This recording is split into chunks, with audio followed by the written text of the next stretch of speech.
Ukraine strikes back. The devastating counter-offensive that shocked Russia.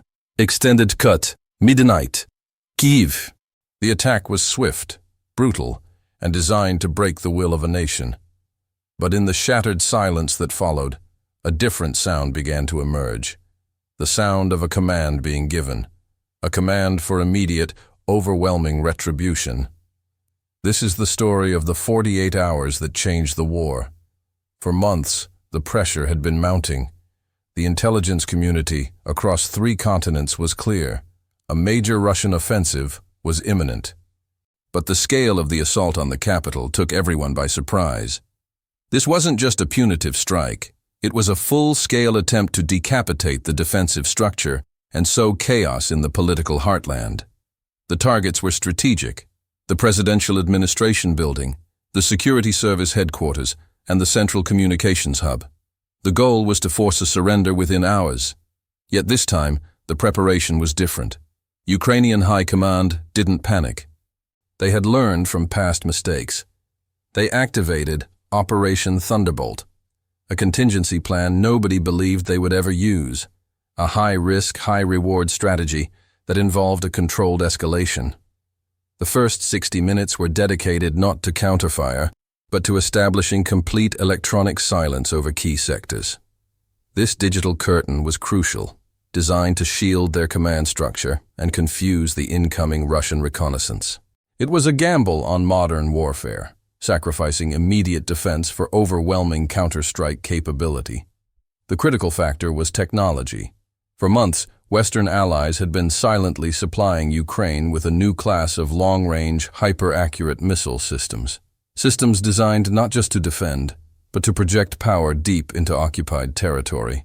These weren't standard HIMARS. They were the bespoke, stealth-capable Striker X systems, developed specifically for surgical strikes against hardened targets. The Russian strike on Kyiv was the political trigger. The launch order was the tactical response. Within 3 hours of the initial blast, the response began. Not conventional artillery, but a targeted, simultaneous wave of attacks on the very infrastructure that enabled the Russian strike.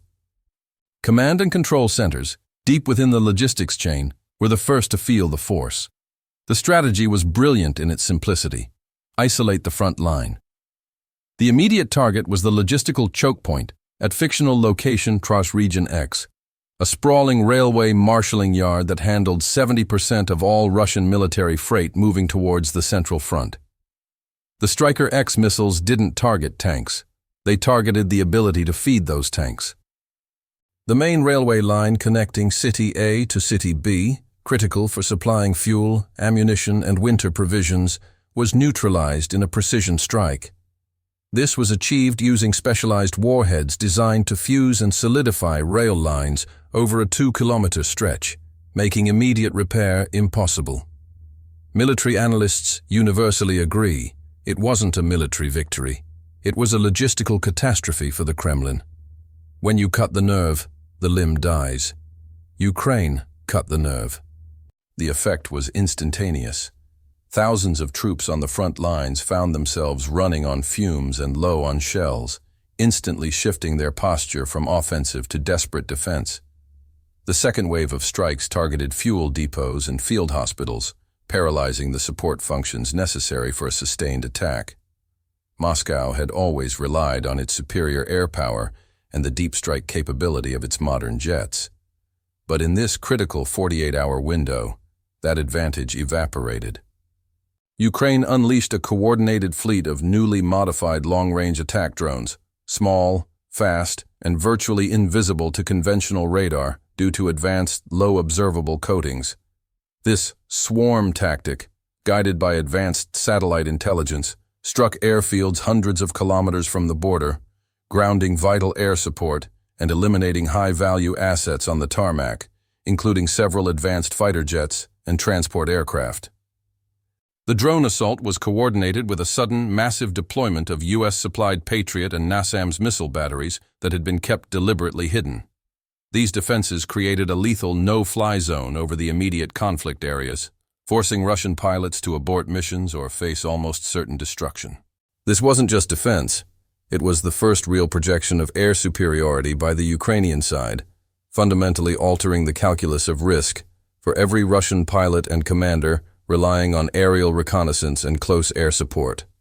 With supply lines strangled and air support neutralized, the ground forces saw their chance.